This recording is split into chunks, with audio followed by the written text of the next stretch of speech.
बहुतेक सगळ्या विरोधी पक्षांच्या वतीने मी आपल्या मुंबईच्या सगळ्या पत्रकारांचे मीडियाचे स्वागत करतो। अपुऱ्या जागेमुळे ही जागा बदलून कमांड सेंटरला आणावी लागली आणि त्यामुळे आपलाही थोडासा गोंधळ झाला। पुढच्या वेळी असा गोंधळ होणार नाही याची काळजी घेतली जाईल।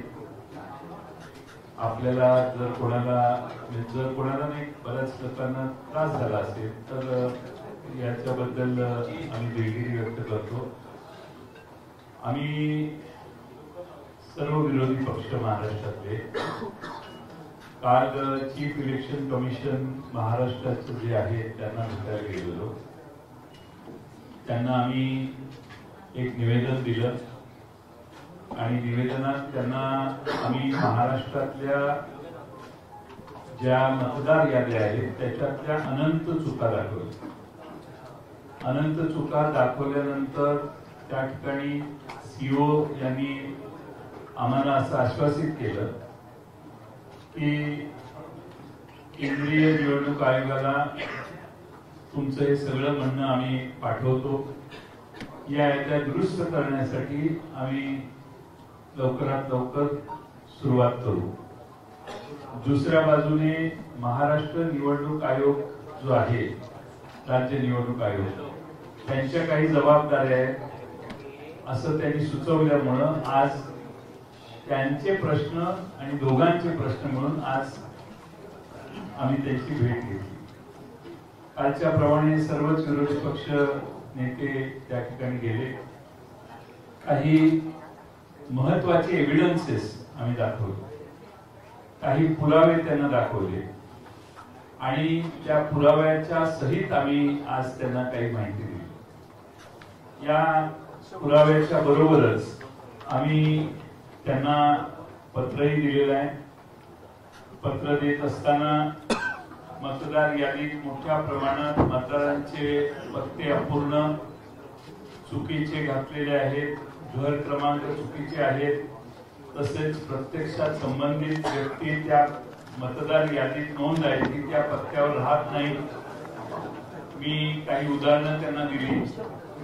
त्यामध्ये मुरबाडमध्ये जे मतदार आहे, मुरबाड मतदारसंघामध्ये, त्या मुरबाड मतदारसंघामध्ये बूथ क्रमांक 8 मध्ये 400 मतदारांचं एक घर आहे। 400 मतदार आहेत की ज्यांच्या घरासमोर फक्त डॅश आहे, म्हणजे घर नंबर डॅश आहे। बडनेरा विधानसभा मतदारसंघ बूथ नंबर 211 वरती 450 मतदारांचं घर क्रमांक 0 लिहिलेलं आहे। कामठी विधानसभामध्ये देखील 867 मतदारांचं घर निरंक आहे, घर नंबरच नाही। बऱ्याच ठिकाणी दुबार मतदार नोंदवण्यात आलेले आहेत, म्हणजे एका व्यक्तीला 8-8, 5-5, 4-4 वेळा मतदानाचा हक्क दिलेला आहे। एपिक नंबर एकच असतो अशी आजपर्यंत आपल्या सगळ्यांची खात्री होती, पण मतदार याद्यामध्ये अनेक वेगळ्या एपिक नंबरची माणसं आम्ही त्यांना निदर्शनाला आणून दिली। त्यामुळं नालासोपारा मतदारसंघामध्ये सुषमा गुप्ता या महिलेचं नाव वेगळ्या एपिक आयडी सह 6 वेळा नोंदवलेलं आहे आणि आपणच 12 ऑगस्टला विविध न्यूज चॅनलने माध्यमांमध्ये पुराव्यासह हे दाखवलं। 12 ऑगस्टला आपण दाखवलं। दुपारी 3 वाजता आमच्या पक्षाने, आमच्या कार्यकर्त्यांनी तपासलं, आपण म्हणतो ती वस्तुस्थिती याच्यात होती मतदार यादीत ऑनलाईन, आणि 6 वाजता मात्र ती सगळी नावं या बाईंची, म्हणजे या श्रीमती गुप्ता जे आहेत त्यांचं नाव ते त्या ठिकाणाहून काढण्यात आलं। आमचा प्रश्न हा आहे की आपण न्यूज चॅनलच्या मार्फत एक बातमी दाखवता, दुपारी 3 वाजता या महिलेचे फोटो आणि एव्हिडन्स तुम्ही टेलिव्हिजनवर दाखवता, तर सकाळी दुपारी 3ला ती नावं असतात, 6ला ती नावं जातात। आमचा प्रश्न आम्ही निवडणूक आयोगाला विचारलेला आहे की ही नावं कोणी काढली। कुणी त्यावर तक्रार केली. तक्रार तरी करण्यात आली आणि कुणी स्थळ पाहणी केली आणि हे फोटो एकाच महिलेचे आहेत याचं व्हेरिफिकेशन करण्याच्या कुणी नावं काढली. आमचा दावा असा आहे आणि आमचा समज व्हायला लागलेला आहे की राज्य निवडणूक आयोग किंवा केंद्रीय निवडणूक आयोगाचा सर्व्हर हा महाराष्ट्रात दुसरा कोणीतरी चालवतो असा आमचा आता अनुभव व्हायला लागलेला आहे. आणि दुसरा कोणीतरी परस्पर या मतदार याद्यांमध्ये नावं घालतो, मतदार याद्या उघड झाल्या की नावं काढतो. राज्य निवडणूक आयोग असो किंवा केंद्रीय निवडणूक आयोग यांच्या हातात काही नाहीये, कुणीतरी बाहेरच ही सिस्टीम ऑपरेट करतंय असा याचा अर्थ आहे. आम्ही त्याचबरोबर त्यांना हेही दाखवलं की एकाच पत्त्यावर अनेक नोंदणी आहेत. आता मध्य विधानसभा नाशिक इथं घर क्रमांक 3829 या घरामध्ये 813 मतदारांची नोंद आहे. पुणे कॅन्टोन्मेंट मतदारसंघात बूथ क्रमांक 30 मध्ये घर क्रमांक 226 या घरात 869 मतदारांची नोंद आहे. आणि सगळ्यात महत्वाचं म्हणजे दर तासाला मतदार यादी जाहीर होते. किती पुरुषांनी मतदान केलं, किती महिलांनी मतदान केलं हे दर तासाला जाहीर होतं. विधानसभेला या सिस्टीम पूर्ण मोडण्यात आल्या आणि संध्याकाळी 5 नंतर कुणी किती मतदान केलं हे कधीच जाहीर करण्यात आलं नाही. एकदम दुसऱ्या तिसऱ्या दिवशी फायनल टॅली जाहीर करण्यात आली. हे पारदर्शकतेच्या प्रक्रियेच्या विरोधात आहे. आणि आम्ही विधानसभेला ज्या मतदार याद्या पाहिल्या, ज्या मतदान याद्यांनी हा निकाल आला त्याच मतदार याद्या स्थानिक स्वराज्य संस्थात वापरल्या जाणार असतील तर हा प्रचंड घोळ तसाच पुढे चालू राहतोय. आणि म्हणून आम्ही राज्य निवडणूक आयोगाला आणि केंद्रीय निवडणूक आयोगाचे प्रतिनिधी सीओ यांना मागणी केली की या मतदार याद्या दुरुस्त केल्या पाहिजेत. ताबडतोबीने त्या दुरुस्त करा. तुम्ही 3 दिवस 4 दिवस वाढवून मुदत हे चालणार नाही. किमान या मतदार याद्या पूर्ण तपासा. जे ज्या घरात राहत नाहीत त्यांची नावं त्यातून काढून टाका. बोगस मतदान काढून टाका. एक आमदार परवाच जाहीरपणाने सांगितलं त्यांनी की 20,000 मतदार मला बाहेरून आणावे लागले, ते मी आणले आणि मग माझा विजय झाला. हे विरोधी पक्ष सत्ताच असणारे आमदारच जाहीरपणाने सांगतायत. याची नोंद घ्या हे आम्ही त्यांना सांगितलं. मी आपल्या सर्वांचं स्वागत करतो आणि पुढं माननीय बाळासाहेब थोरात साहेब काँग्रेस पक्षाचे ज्येष्ठ नेते यांना विनंती करतो की त्यांनी या ठिकाणी त्यांचं मनोगत व्यक्त करावं. माननीय जयंतरावांनी आपल्याला सविस्तर पद्धतीने काही गोष्टी सांगितलेल्या आहेत. काल आम्ही केंद्रीय निवडणूक आयोगाचे सीओ त्यांना आम्ही भेटलो. आज राज्य निवडणूक आयोगाला भेटलो. विधानसभेच्या वेळेस ज्या मतदार याद्या होत्या त्याच्यामध्ये प्रचंड दोष होते. आम्ही त्याच कालखंडामध्ये योग्य वेळी योग्य व्यक्तीनं योग्य ठिकाणी हे सांगितलं होतं की याच्यामध्ये दोष आहेत, त्याचं काहीही उत्तर आम्हाला आलेलं नाही. निवडणूक झाली त्या दोषासहित असे काही दोष की जे माननीय जयंतरावांनी सांगितलं की 20,000 मतदार हे बाहेरून आणून मी मतदान करून घेतलं, हे आता आमदार सांगतायत असे दोष आहेत. काहींचे नाव वगळले गेले, काहींचे परत परत नाव ते दिसत आहेत, पत्ते चुकीचे आहेत, एका घराच्या नावावर अनेक आहेत. माझं एखादं कॉलेज आहे किंवा माझे कॉलेजचं हॉस्टेल आहे, त्या कॉलेजचे बाहेरून राज्यातून आलेले देशातून आलेले मुलं सुद्धा माझे मतदार, असं होणार असलं निवडणूक आयोग ते मान्य करून घेणार असेल आणि ते बी शेवटच्या क्षणापर्यंत आणि ही तक्रार करूनच त्याची दखल नाही अशी अवस्था. या असे अनेक घोटाळे घेऊन ही मतदार यादी विधानसभेची होती. आता ती खरं जे विधानसभेची निवडणूक झाल्यानंतर 1 जुलैला तुम्ही आता या राज्य आयोगाला दिलेली आहे. त्या अगोदर कोणतंही पुनर्विलोकन जे असतं ते 6-7 महिन्यामध्ये करण्यात आलेलं नाही. कोणत्या दुरुस्त्या करण्यात आलेल्या नाही. पुन्हा नवीन नावं नोंदण्याकरताची मोहीम करण्यात आली नाही आणि त्यामुळे सगळ्या दोषासहित 1 जुलैला ती मतदार यादी ही राज्य आयोगाला दिलेली आहे. आणि म्हणून आमचं असं इच्छा होती की हे चुकीचं, हे दुरुस्त तुम्ही केलं पाहिजे होतं, केलेलं नाही. ती जबाबदारी केंद्रीय आयोगाची होती, निवडणूक आयोगाची, त्यांनी काहीच केलेलं नाही. आता राज्य निवडणूक आयोग म्हणतो आमची जबाबदारी नाही. आता ह्या घोळामध्ये तशी त्या दोषी असलेली पूर्णपणे यादी ही मतदानाला जाणार आहे, या निवडणुकीला सामोरं जाणार आहे. ही काही निकोप निवडणूक आहे असं मानण्याचं कारण नाही. यामुळे हे खरं आहे की माननीय राहुलजी गांधी यांनी हे विषय देश पातळीला घेतलेले आहेत. त्याच्यात महाराष्ट्राचा उल्लेख त्यांनी केलेला आहे. आणि त्या मांडत असताना जो मुद्दा माननीय जयंतरावांनी मांडला की हे कुणीतरी दुसरे ज्यांच्याकडे पासवर्ड दुसरीकडे दिलेले आहेत ते हे सगळे हँडल करतायत ऑनलाईन पद्धतीनं, असं सुद्धा दिसतंय. हे पुराव्यासह माननीय राहुलजींनी दाखवलेलं होतं. ही वस्तुस्थिती, याच्यावर निवडणूक आयोग उत्तर सुद्धा द्यायला तयार नाही अशी अवस्था आहे. आणि म्हणून आम्ही या बाबतीत केंद्रीय निवडणूक आयोग आणि राज्याचा निवडणूक आयोग या दोघांनाही भेटलो, एकत्रित बैठक केली. परंतु आमचं काही समाधान त्यामध्ये झालेलं नाही. त्यांनी स्पष्टपणे काही उत्तर आम्हाला दिलेलं नाही. ही वस्तुस्थिती आहे. आणि हे सगळं घेऊन आम्ही निवडणुकीला, स्थानिक स्वराज्य संस्थेच्या निवडणुकीला सामोरं जाणं हे अत्यंत चुकीचं आहे. आणि हे माझ्या जनतेला सुद्धा मान्य नाही झालं पाहिजे. निकोप निवडणूक हा आपला पाया आहे लोकशाहीचा, तोच उद्ध्वस्त करण्यास निघालेला आहे. याच्यामध्ये पूर्णपणे राजकीय हस्तक्षेप असले पाहिजे असं आम्हाला वाटतंय. आणि म्हणून आम्ही ही भेट आम्ही घेतलेली आहे.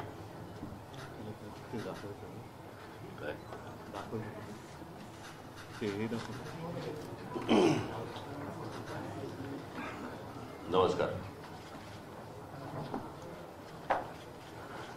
काल आम्ही केंद्रीय निवडणूक आयोगाच्या प्रतिनिधींना भेटलो आणि आज आम्ही राज्य आणि केंद्रीय निवडणूक आयोगाच्या प्रतिनिधींना दोघांनाही भेटलो. आता जयंतराव म्हणाले किंवा बाळासाहेब म्हणाले, मला अत्यंत महत्वाची एक गोष्ट आपल्यासमोर आणि महाराष्ट्राच्या जनतेसमोर मला ठेवायची आहे की निवडणूक ही गोष्ट म्हटल्यानंतर राजकीय पक्ष आले आणि निवडणुकांना मतदान करणारा महाराष्ट्रातला मतदार आला. निवडणूक आयोग ही फक्त निवडणुका घेतात, कंडक्ट करतात. परंतु राजकीय पक्ष हे निवडणुका लढवतात. आणि राजकीय पक्षांना जर समजा निवडणूक आयोग ज्या याद्या, मतदार याद्या आहेत, ह्या जर समजा दाखवतच नसेल तर मला असं वाटतं की पहिला घोळ इकडे आहे की आम्ही तुम्हाला याद्याच नाही दाखवणार. म्हणजे मी आता तुमच्याकडे 2024च्या निवडणुका व्हायच्या अगोदर आणि 2024च्या निवडणुका झाल्यानंतर अशा मी तुम्हाला 2 याद्या मी तुम्हाला फक्त आता दाखवणार आहे.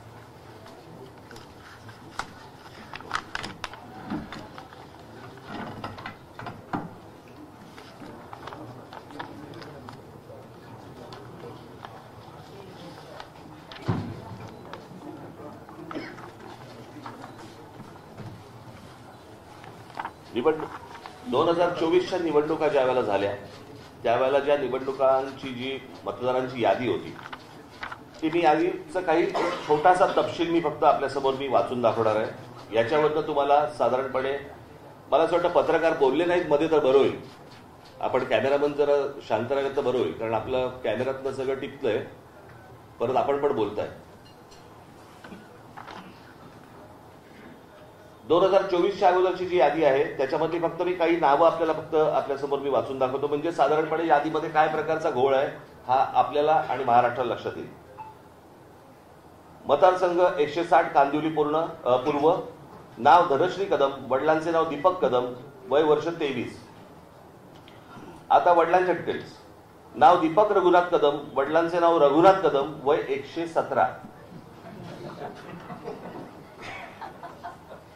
मतदारसंघ 161 चारकोप, नाव नंदिनी महेंद्र चव्हाण, वडिलांचे नाव महेंद्र चव्हाण, वय वर्ष 124, वय 124.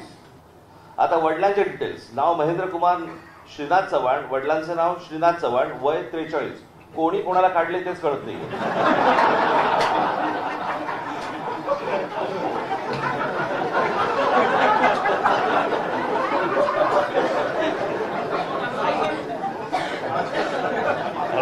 विषय गंभीर आहे.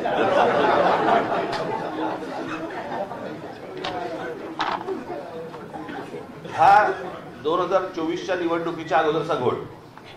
2024 नंतर त्यांनी त्यांच्या वेबसाईटवरती यादी जाहीर केली, ज्याच्यामध्ये फक्त नावं आहेत, फोटो नाही, पत्ता नाही, काही नाही. आणि मग काल आम्ही जेव्हा केंद्रीय निवडणूक आयोगाशी बोलत होतो त्यावेळेला त्यांनी सांगितलं की नाही, हे राज्य निवडणूक आयोगाकडे येतं. आता राज्य निवडणूक आयोगाकडे आम्ही भेटल्यानंतर राज्य निवडणूक आयोग म्हणतं हे केंद्रीय निवडणूक आयोगाकडे येतं. दोघेही प्रतिनिधी हे केंद्रीय निवडणूक आयोगाचेच प्रतिनिधी आहेत. आणि म्हणजे महाराष्ट्रातल्या राजकीय पक्षांना या संपूर्ण मतदार याद्या न दाखवण्याचं याच्यातनं काय मिळणार आहे तुम्हाला? यात फक्त घोळ होणार आहे. आणि आता आम्ही फक्त त्यांच्यासमोर एवढंच सांगितलं की या मतदार याद्या जोपर्यंत सुधारणा होत नाही, तुमची सुधारणा होत नाही, तोपर्यंत निवडणुका तुम्ही घेऊ नका. आता साधारणपणे आपण जर समजा महानगरपालिकेच्या किंवा स्थानिक स्वराज्य संस्थांच्या निवडणुका जर समजा आपण पाहिल्या तर गेल्या 5 वर्षामध्ये निवडणुका झालेल्या नाहीयेत. मग जर 5 वर्ष जर समजा या निवडणुकांमध्ये गेलेली असली तर मग याद्या सुधारण्यासाठी अजून 6 महिने गेले तर काय फरक पडतो? आणि मला असं वाटतं की या याद्या सुधारल्याशिवाय त्यांनी निवडणुका घेऊ नये, हेच आज आम्ही त्यांना सर्वांनी सांगितलेलं आहे. म्हणजे त्यांनी आता काहीतरी काल आमची भेट झाल्यानंतर त्यांनी एक नोटिफिकेशन काढलं आणि त्याच्यामध्ये आम्हाला राजकीय पक्षांना 8 दिवस दिले. म्हणजे हे 6-6, 8-8 महिने काम करणार आणि राजकीय पक्षांनी 8 दिवसामध्ये यांना सगळ्या छाननी करून द्यायची, कसं शक्य आहे? आणि म्हणून तो काल जो त्यांनी काय नोटिफिकेशन काढले ते एकतर रद्द करायला आम्ही त्यांना सांगितलेलं आहे. आणि आज आम्ही त्यांना सांगितलेलं की या निवडणुका तुम्ही घेऊ नका. उद्या ते काय याच्यावरती निर्णय करतायत हे आम्ही 1-2 दिवसात पाहू आणि त्याच्यानंतर मला असं वाटतं सर्व राजकीय पक्ष मिळून आम्ही एका निर्णयापर्यंत येऊ. तो निर्णय तुम्हाला अजून 2-3 दिवसांनी सांगू. ठीक आहे, धन्यवाद.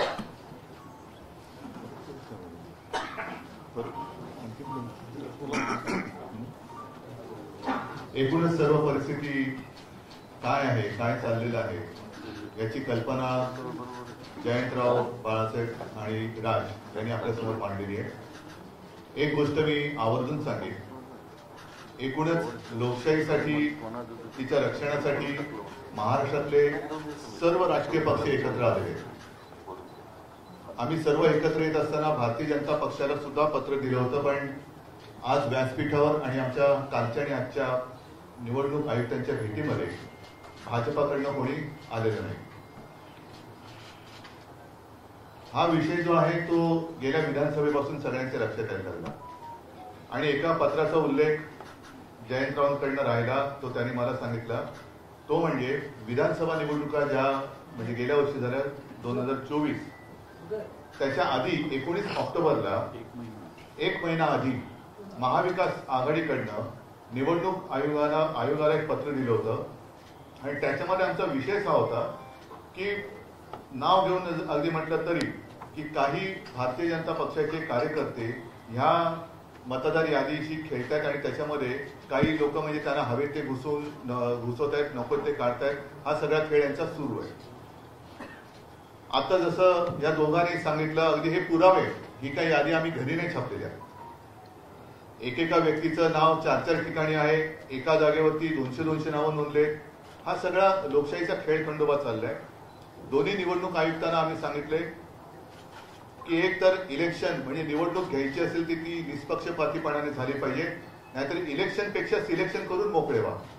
तेवढंच आता राहिलेलं आहे. दोघांशी बोलताना थोडंसं आमच्या लक्षात आलं, मी त्यांचा अपमान करू इच्छित नाही, पण हे जे समोर आमच्या बसले ते आयुक्त म्हणून काही त्यांच्याकडे अधिकार आहेत का आम्ही कठपुतळी बाहुल्यांशी बोलतोय आणि त्यांचे 2 वरती कुठेतरी आहेत, ते वरनं जशी बोटं हलतील तशी इकडे हालचाली होतात की काय. सगळे मुद्दे सांगून झालेले आहेत. याच्यामध्ये आणखीन एक मुद्दा जो आहे तो 1 जुलैचा कट ऑफ डेट, म्हणजे 1 जुलै नंतर ज्यांना 18 वर्ष झाली असतील त्यांना यावेळेला मतदानाचा अधिकारच मिळणार नाही. ही कुठली लोकशाही आहे? आणि हे सगळं बघितल्यानंतर आम्हाला असं वाटतं की ज्याप्रमाणे सर्वोच्च न्यायालयाने जसं काही पक्षांचे, काही प्राण्यांच्या केसेस या सुमोटो घेतल्या होत्या, तसंच आपल्या देशातल्या मनुष्य प्राण्यांची सुद्धा केस ही स्वतःहून तरी घ्यायला पाहिजे आणि देशातली लोकशाही जगवण्यासाठी हा त्यांचा सुद्धा एक निर्णय त्याच्यामध्ये असायला पाहिजे. आम्ही राजकीय पक्ष म्हणून आमचं कर्तव्य करतोय, वेळोवेळी निवडणूक आयुक्तांकडे जातोय, दरवाजे ठोकतोय, पण दाद काही मिळत नाही.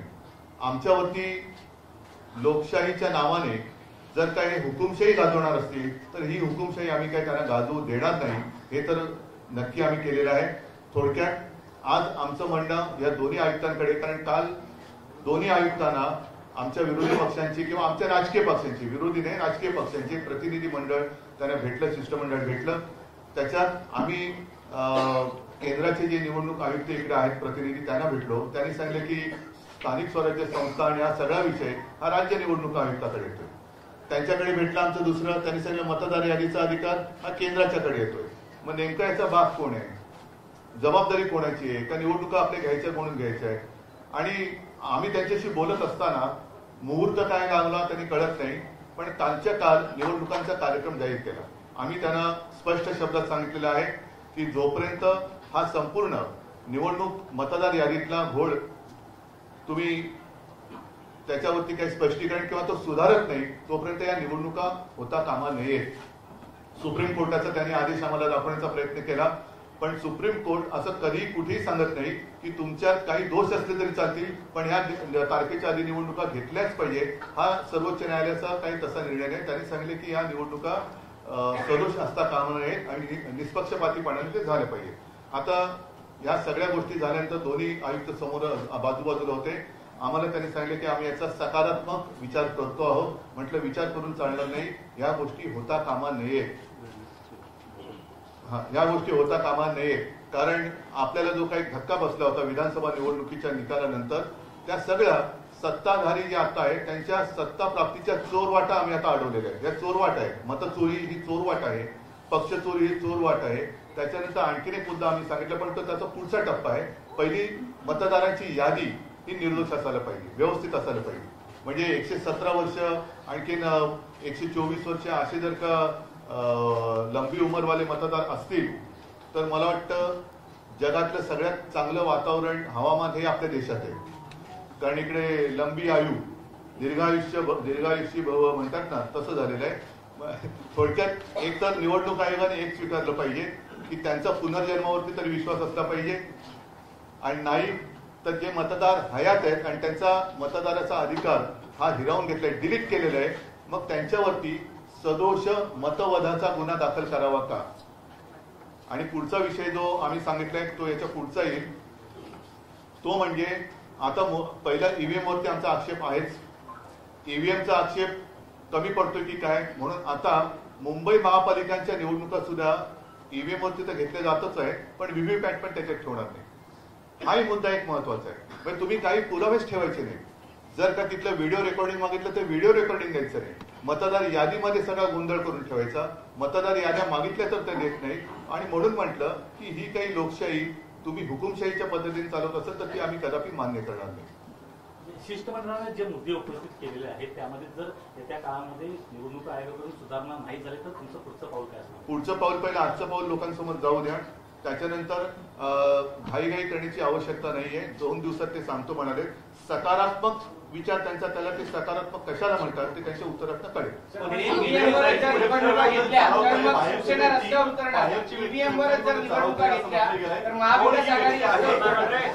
ही व्यक्ती कोण आहे आणि कोण काय चालवते असा आरोप केलाय. कोण ही व्यक्ती आहे आणि कोणाशी संबंध? त्याच्यासाठी आम्ही महाविकास आघाडीकडनं अतिशय स्वच्छ आणि स्पष्ट शब्दात विधानसभा निवडणुकीच्या 1 महिना आधी पत्र दिले, याचा मी आता उल्लेख केला. ते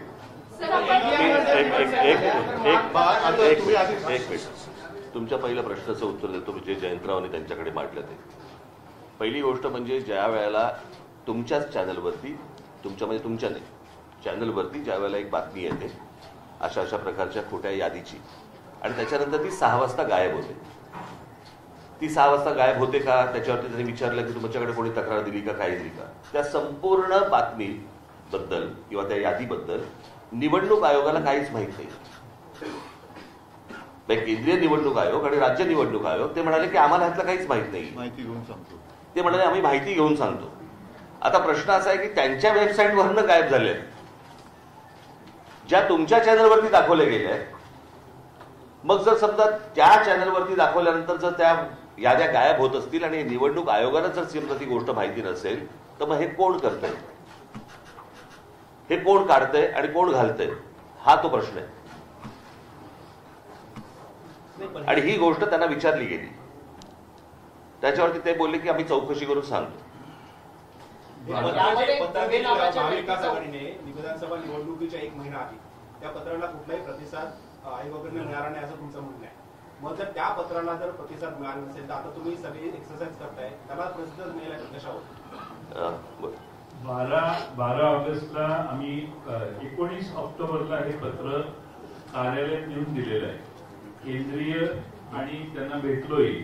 आमचे प्रतिनिधी म्हणून जितेंद्र रावळजी स्वतः जाऊन तिथं 2-3 जण जाऊन भेटले, त्यांना हातात दिलं, पण त्याचा कोणताही कॉग्निजन्स त्यांनी घेतला नाही.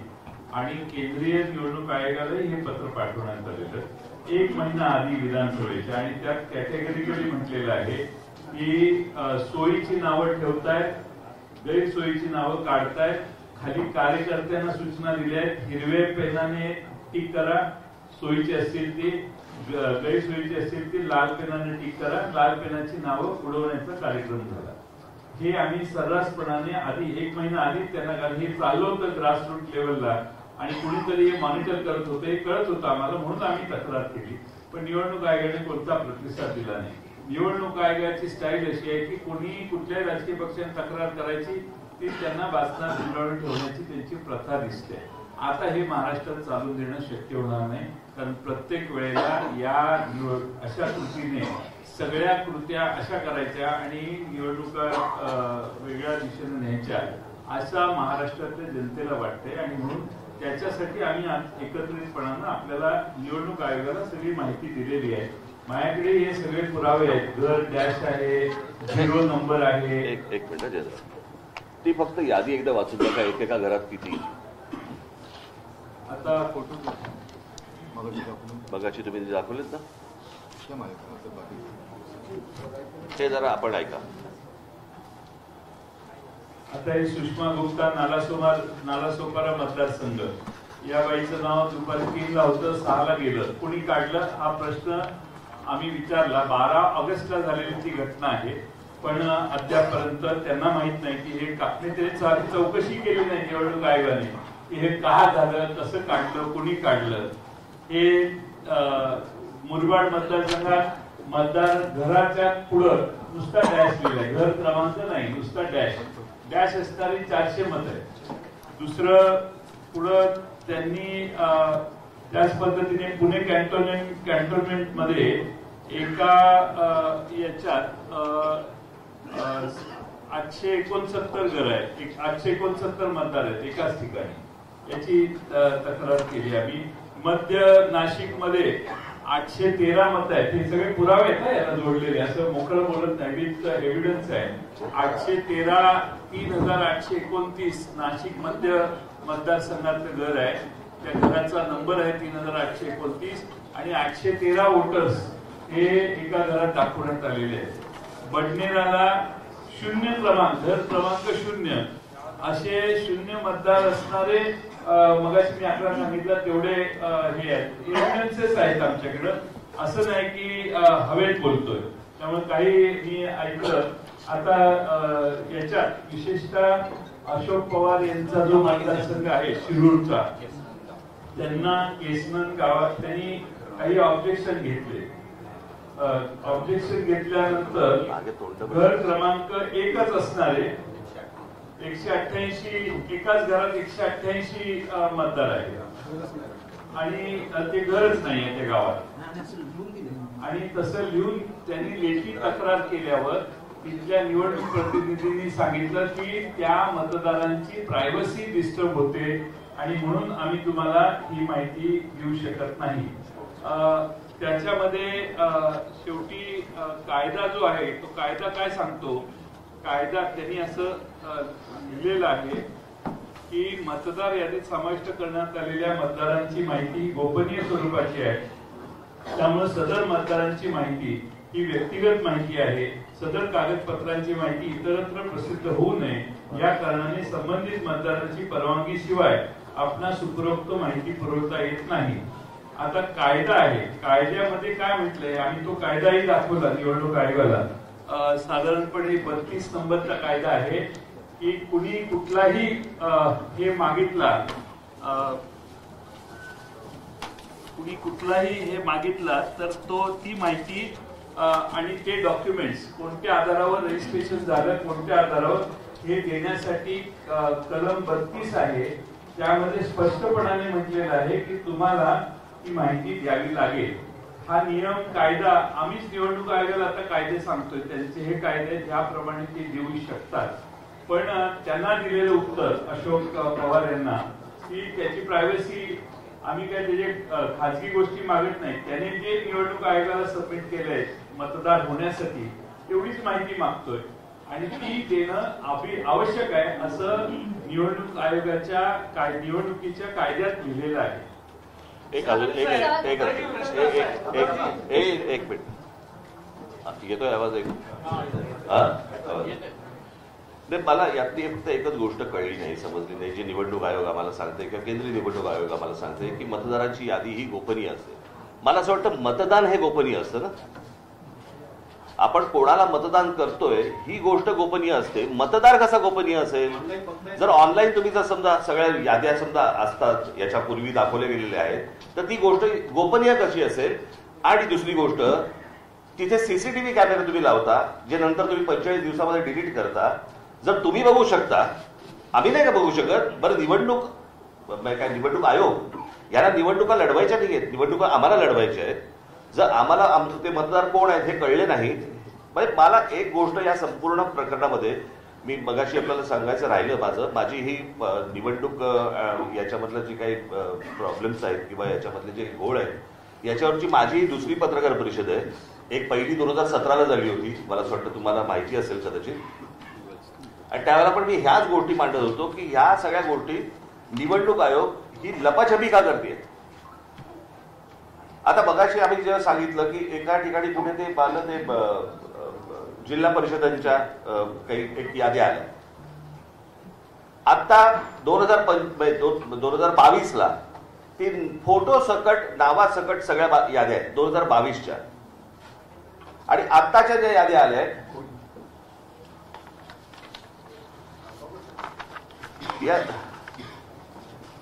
या 2022च्या याद्या आहेत, ज्याच्यामध्ये फोटो आहे, नाव आहे, सगळं आहे.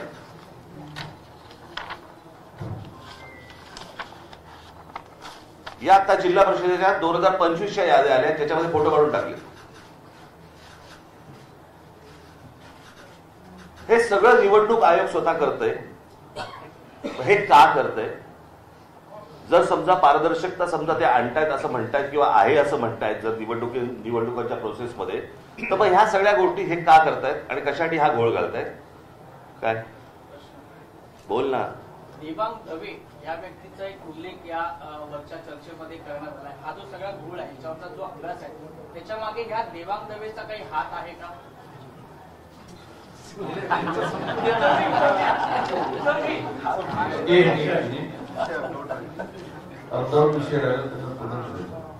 देवांग दवे ही निवडणूक आयोगाचे हे एका राजकीय पक्षाचे पदाधिकारी आणि ते पुढे लपून राहिलेले नाही. त्यांच्याकडे जो कंत्राट दिला आहे डिलीट करायचं पण आहे ना एडिशनचं पण आहे. एडिशन दोन्ही काम तो करतो आहे वेबसाईटवर अधिकृतपर्यंत. पण अधिकृत कंत्राट दिल्यामुळे वेबसाईट हाताळण्याचं काम त्याच्याकडे आहे आणि तिथूनच कदाचित घोळ असावा असा आमचा गोड समज आहे.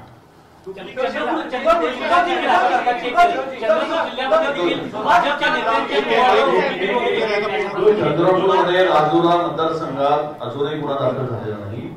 तिथे भारतीय जनता पक्षाचं नाव घेऊन सांगतो त्यांच्या मोबाईलवरून हे सिद्धच झालं. आम्ही तक्रार दिली पण अद्यापही तिथे कुठे गुन्हा दाखल झाला. आम्ही पकडून दिलं, चोरी पकडून दिली, कशा प्रकारची चोरी झाली पुराव्यासह दिलं. त्यामुळे आता ती कारवाई झाली नाही. तो पुढे सांगतो जो विषय आहे त्याच्यामध्ये जर समजा 80,000 उदाहरणार्थ पनवेलमध्ये बाळाराम पाटलांना त्यांनी उत्तर असं दिलेलं आहे ऑफिशियली आणि सगळ्यांनाच उत्तर दिलेलं आहे, ज्यांनी बातम्या केल्या त्यांनाही दिलं की जर 80,000 तुम्हाला वाटतं दुबार मतदार असतील तर तुम्ही 80,000 अर्ज केले पाहिजेत प्रत्येक मतदाराच्या नावाचा. याबद्दल काही बोलणं झालं का? नंबर 1. आणि नंबर 1 मिनिट दुसरा प्रश्न असा आहे की आता आपण सीसीटीव्ही बद्दल बोललात तो सीसीटीव्ही हा एक वादग्रस्त मुद्दा आहे असं जर धरलं तर तिथे एक 17A फॉर्म आहे जी इलेक्टोरल रोल असतो जो मतदान अधिकारी टिकमार्क करतात. तो अधिकाऱ्यांनी टिकमार्क केलेला रोल इलेक्शन कमिशन देत नाहीये, याबद्दल तुमचं काही बोलणं झालं का? मला मला मला एकच या सगळ्या गोष्टींवरती मला फक्त बोलायचं आता तुम्ही जे काही सगळे कायद्याचे या देशात ह्या पहिल्या निवडणुका नाही आहेत. याच्या अगोदर अनेक निवडणुका झाल्या, बरोबर आहे, साधारणपणे 2014च्या अगोदर 2000 काय त्याच्या अगोदर या इतके वर्ष ज्या निवडणुका चालू आहेत कधी असले विषय कधी आले नाहीत जे हल्लीच का यायला लागले. मला असं वाटतं हा एक सगळ्यात महत्वाचा प्रश्न आहे की आता हे फॉर्म भरून मग तिकडे आता किती ते पैसे द्यायचे त्यांना 2 रुपये पर शीट, प्रत्येक पानाला 2 रुपये द्यायचे आणि मग आम्ही पानं घ्यायची, पण त्याच्यात पण कमाई. टेक्निकल ग्राउंड्सवर इलेक्शन कमिशन स्टँड करतं त्याबद्दलचं म्हणणं विचारू. 17A मागणारे अनेक उमेदवार आहेत. अनेक उमेदवारांनी 17A मागून देखील निवडणूक आयोग ते देत नाही. आता एक उदाहरण सांगतो की कोरेगाव विधानसभा मतदारसंघात शशिकांत शिंदे साहेबांनी विधानसभेच्या आधी अपील केलं. कलेक्टरने निर्णय दिला की 1,500 मतं आपण यादीत घ्या. तरी खालच्या अधिकाऱ्याने ती अपील मान्य झाल्यावर देखील त्यांची मतदार यादीत नावं समाविष्ट झाली नाही. मी मगाशी जे सांगितलं की प्रायव्हसी डिस्टर्ब होते वगैरे त्यांनी उत्तर दिलं लेखी अशोक पवारांना. तर 32 नाही 33 रजिस्ट्रेशन ऑफ इलेक्ट्रॉल रूल्स 1960 33 नंबरचा आहे. Inspection of electoral rolls and connected papers. Every person shall have the right to inspect the election papers referred to in rule 32 and to get attested copies thereof on payment of such fee as may be fixed by the chief electoral officer. हा कायदा rule मध्ये आहे हे, तरी देखील त्यांना उत्तर दिलं की आम्ही देऊ शकत नाही. आणि सगळ्यात महत्वाचं असं आहे की ह्या सगळ्या गोष्टी जिब्रिश नावं तर आणखी तो वेगळाच विषय आहे. हे सगळं आम्ही त्यांच्या निदर्शनाला आणलं. आमची अशी अपेक्षा आहे की निवडणूक आयोग, राज्य निवडणूक आयोग आणि केंद्रीय निवडणूक आयोगाचे प्रतिनिधी या ठिकाणी जे आहेत सीओ, या दोघांनी निर्णय घेतला पाहिजे. या याद्या दुरुस्त केल्या पाहिजेत.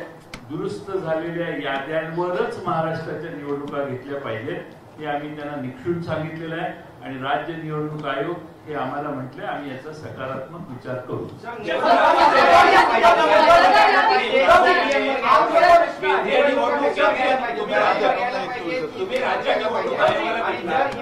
घेतल्या तर मग भूमिका काय असणार? आधी पहिले याद्यात तरी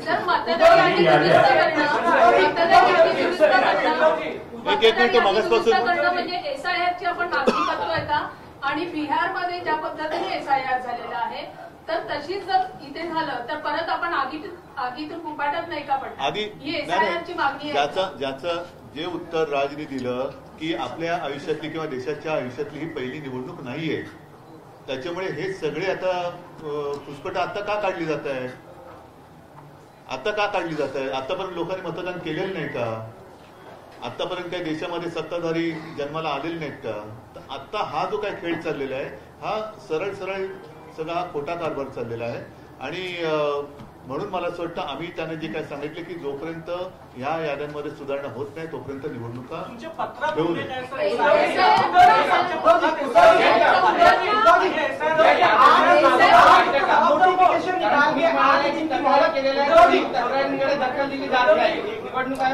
असं आहे की आम्ही निवडणूक आयोगाला आवाहन केलेलं आहे आणि मागणी केलेली आहे की बल्कमध्ये चुका आहे त्या तुम्ही दुरुस्त केल्या पाहिजे. आता एखाद्या मतदारातील 8,000 चुका असतील तर त्या 8,000 चुका आम्ही सबमिट करायच्या इंडिव्हिज्युअली प्रत्येक ठिकाणी. याला मग किमान 1 महिन्याचा वेळ तर दिला पाहिजे.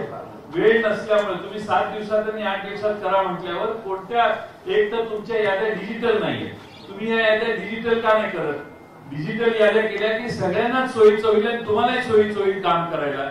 या याद्या डिजिटल न करण्यामागे एक षडयंत्र असं आहे की ह्या याद्या प्रिंट करणं, टाईप करणं, त्यात पुन्हा त्याची कॉपी काढणं, त्याचं मग कंपॅरिझन करणं, मग त्याच्यात दुबार मतं काढणं, या चुका काढणं हे शक्य नव्हतं. आम्ही मॅन्युअली हे सगळं काम केलेलं आहे. महाराष्ट्रातल्या 288 मतदारसंघात गेल्या 2, 2.5, 3 महिने काम करून आम्ही बऱ्याच गोष्टी काढलेल्या आहेत. हे छोटे काही उदाहरण आहेत आणखी उदाहरण आम्ही देऊ शकतो. आम्ही वाट बघतोय निवडणूक आयोग काय करणार आहे. एकच मिनिट मगाचपासून प्रश्न विचारतो, पण तत्पूर्वी एक सांगतो की निवडणूक आयोगाचं काम व्यवस्थित पद्धतीने निवडणुका पार पाडणं हे आहे. आणि त्या निवडणुकीच्या प्रक्रियेत समजा आमच्या राजकीय पक्षाकडनं त्यांच्या नियमाचं कुठे उल्लंघन झालं किंवा आणखी कुठे चूक झाली तर आम्हाला कायद्याचा दंडुका दाखवला जातो करप्ट प्रॅक्टिस म्हणून. आता आमचं म्हणणं असे की ही निवडणूक आयोगाची करप्ट प्रॅक्टिस आहे. ही निवडणूक आयोगाची करप्ट प्रॅक्टिस आहे. ज्याप्रमाणे स्वतः शिवसेना प्रमुखांना ती शिक्षा भोगावी लागली होती. त्यांचं 6 वर्ष मतदानाचा अधिकार हिरावून घेतला गेला होता. आता निवडणूक आयोगाला आणि निवडणूक आयुक्तांना काय शिक्षा करायची जर त्यांनी सुधारणा केली नाही तर, कारण ही निवडणूक प्रक्रियेतली निवडणूक आयोगाची करप्ट प्रॅक्टिस आहे. हा भ्रष्टाचार आहे. एक त्याचा प्रश्न उद्या म्हणजे मग तुम्ही यांना विचारा. मतदार याद्यांमधला जो घोळ आहे राष्ट्रीय स्तरावर त्याचा फायदा एनडीएला होतो आहे आणि राज्य स्तरावर त्याचा फायदा या निवडणुकीत आपलाही आरोप आहे आणि संशय उपस्थित झाले की महायुतीला झालाय. तर असं हे लक्षात घेता किंवा हे आरोप लक्षात घेता निवडणूक आयोग मग केंद्रीय असेल किंवा राज्यातला भाजपसाठी हस्तक म्हणून किंवा भाजपच्या दबावाखाली काम करतोय असा तुमचा आरोप आहे का? त्याच्याबद्दल आम्ही स्पष्ट पत्र दिलेलं आहे, ज्याचा वारंवार आता उल्लेख झालाय की गेल्या विधानसभा निवडणुकीच्या आधी 1 महिना अगोदर एक व्यवस्थित स्पष्ट शब्दामध्ये पत्र दिले. त्याच्यात भारतीय जनता पक्षाचं नाव लिहून आम्ही ते पत्र दिलेलं आहे. आणि नसेल तर भारतीय जनता पक्षाने आज आमच्या शिष्टमंडळात यायला पाहिजे. आज किंवा काल येऊ शकले नसतील तर त्यांनी सांगावं उद्या येतो. आम्ही सगळे मिळून जायला तयार आहोत. आता हा प्रश्न जो आहे हा चेंडू भाजपच्या कोर्टात आहे. त्यांचा जर का त्यांची जर का ह्याच्यात ढवळाढवळ नसेल तर त्यांनी आमच्या शिष्टमंडळात सामील व्हावं आणि आम्ही जी मागणी करतो ती त्यांनी करावी.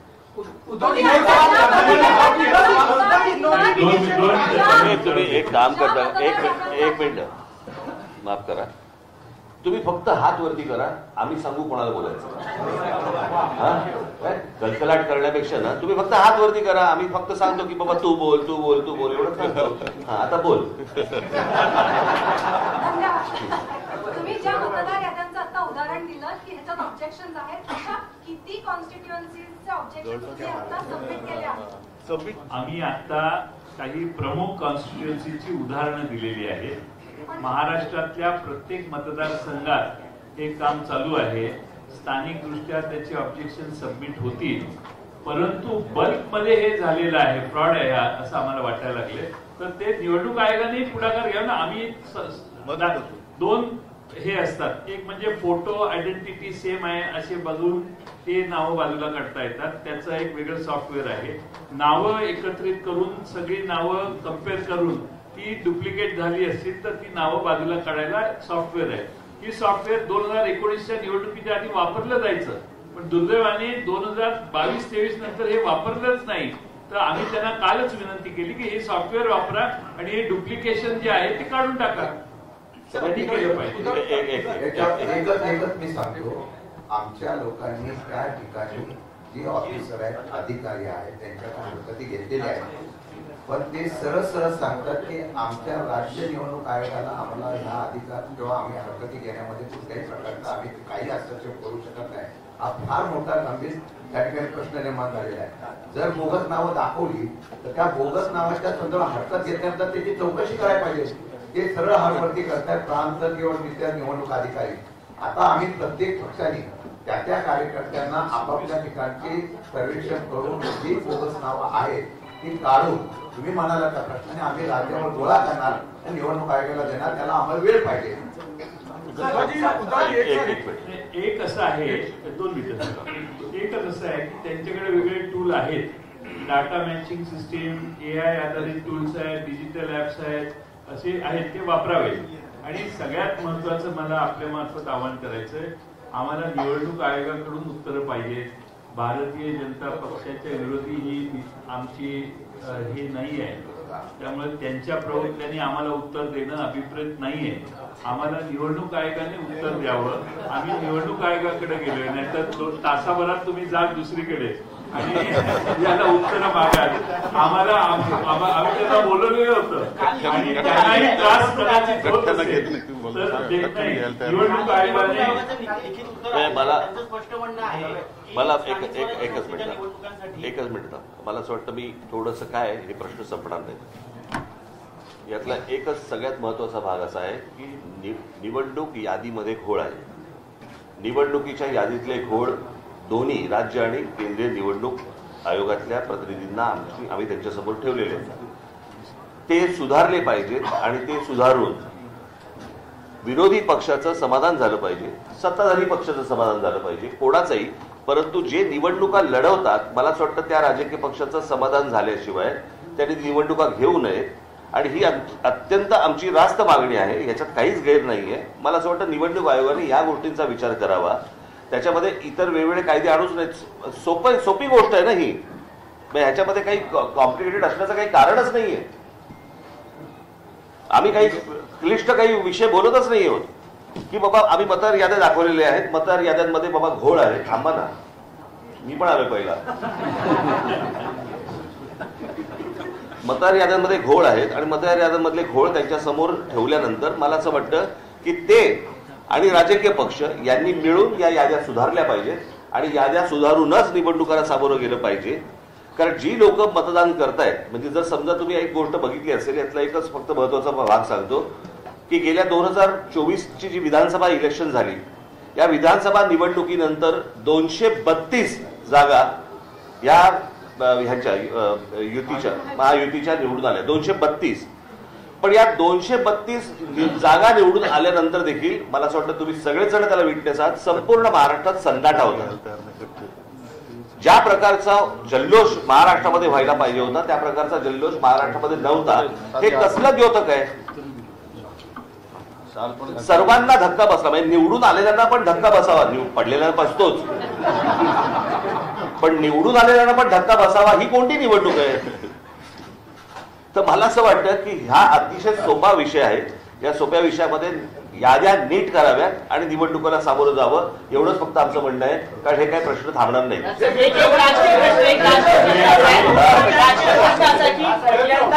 निवडणूक आयोगाच्या निवेदनात तुम्ही महाविकास आघाडी बरोबर दिसतात, तर मला असं वाटतं मी 2017ला पण दिसलो होतो. प्रश्न असा की मी तुम्हाला एकच गोष्ट ते असेल किंवा नसेल तो विषय नाहीये. प्रश्न असा आहे की या सगळ्या याच्यामध्ये एक गोष्ट लक्षात घ्या, आता निवडणूक होणार कशी होणार हे महत्वाचं आहे. कोणाबरोबर होणार हा आत्ताचा विषयच नाही.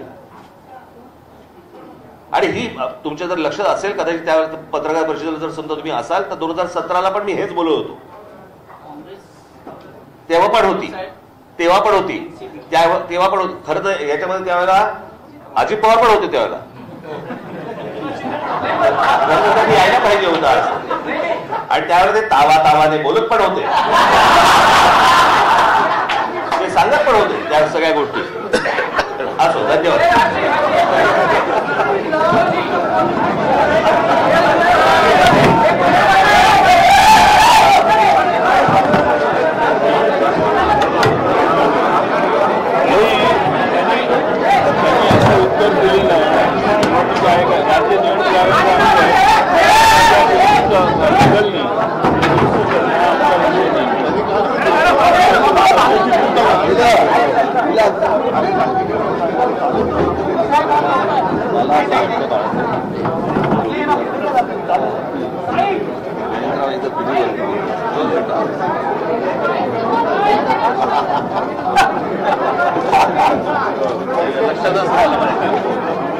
काय